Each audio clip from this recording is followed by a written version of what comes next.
And thanks for joining us after the most disappointing of evenings here at Starks Park that we've had for quite some time. Talk us through your views.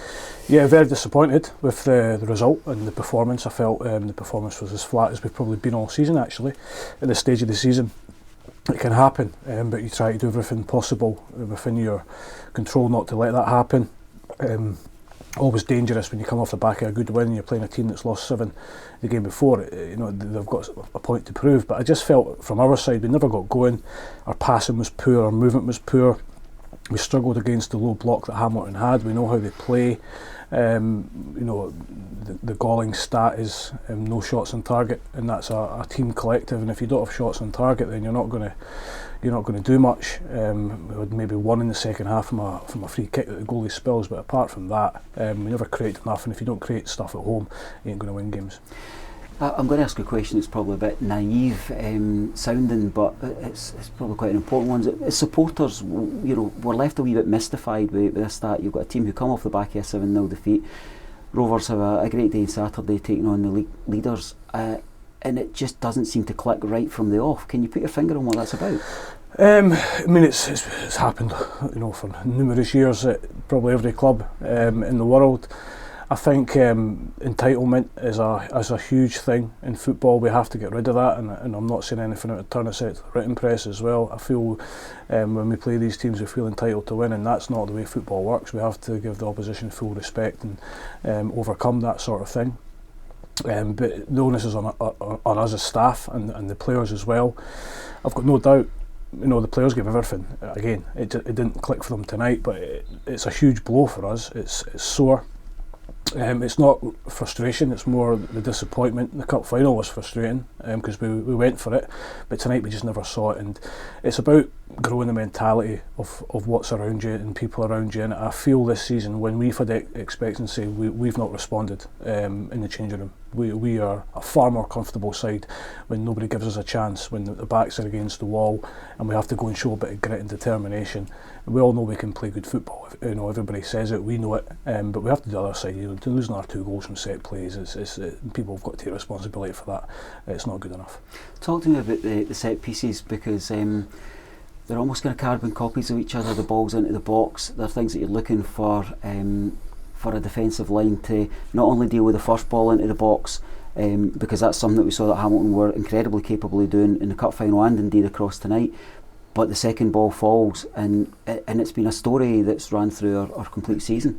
It has. Our goals against from set plays is very high. It's something we have to improve on very quickly and big margins. Set plays are so important in football. They really are. At the end of the day, it comes down to your man versus yourself. You have to go and be able to compete. You have to help your teammate. Like you say, David, it's not always the first ball. It could be the second or third ball, and throw your body in front of it. I think we lose 2 goals tonight. One is a first ball, and it goes in. The second one's a second and third ball, which Jimmy nearly claws out, which would have got us out of jail a little bit. But it's been too much. It's been, I said that to the players as well. We've tried everything. We've tried man marking, zone marking, try to help them, show them videos. But at the end of the day, it comes down to individual responsibility and team responsibility, and we've not done it. It's our undoing tonight, as it has been in some of our other matches. Is it ultimately the undoing of our hopes of a playoff position?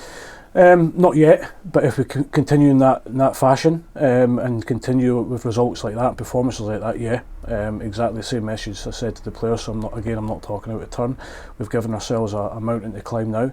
We're capable. We have to probably win all our games remaining, the next 6, which is a very hard ask, but the boys have got good quality most of the time and they can do it, but there's no doubt it's a blow to us. We can't sit here and pretend that it's not, because we had an opportunity tonight to really close gaps, and I'm sure everybody in the league, bar Cove and Arbroath, are delighted with that result, and we have to take the brunt of it. We have to also accept the criticism that comes with our job, because that's the nature. It's nothing new.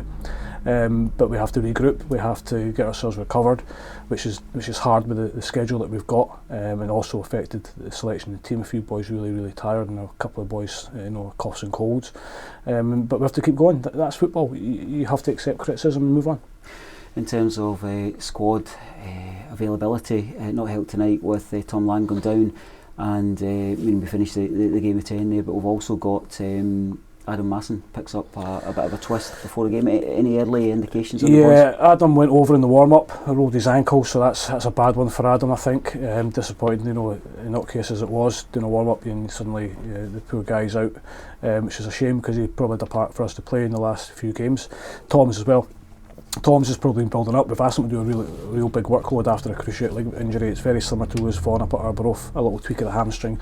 We know what hamstrings, if it is that, it might be a bad case of cramp, then it's normally 2 to 3 weeks if we're lucky. And we have to be really careful with Tom because of his previous injuries, like we were with Lewis.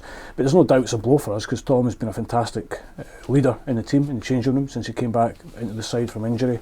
I thought tonight he was probably one of the players that really, really went for it. And there's a few other boys we need to monitor. Scott McGill, Dylan Easton, very, very tired yesterday because again, the step up for Dylan to the Championship, the step up for Scott McGill and Scott Brown as well. He's been struggling a little bit with a wee bit of flu.